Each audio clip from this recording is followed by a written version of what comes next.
Eshitamiz. Bu she'rni hech qayoqqa chalg'imasdan, dunyo narsalarni o'ylamasdan, o'limingizni o'ylab eshiting. Qiyomatni eslasam goh.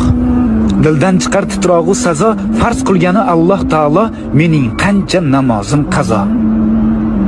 Aqraboyu jigarlarim, u kun menga berolmas yordam, o'z namoyi amal daftarim kim bo'larman, to'g'ri yozmasam. Tobut keldi ko'zim oldiga va bir o'zim yotguvchi qabr, munkar nakir kirib oldimga bitta savol beradi. So'ng yotarman tuproq ostida. Bir o'zimga ayon ahvolim. Zor yugursam dunyo qasdida, azob tortmay qolmaydi jonim. Umrimiz oz, juda oz. Mehmondirmiz dorul fanoga. Bu olamda yashaymiz biroz. So'ng ketamiz dorul baqoga. Har insonning dilida hadik, hammani jam aylagan mahshar. Shukr, mo'min bo'lib tug'ildik. Bizga to'g'ri yashash yarashar. To'g'ri yo'lni unutmang.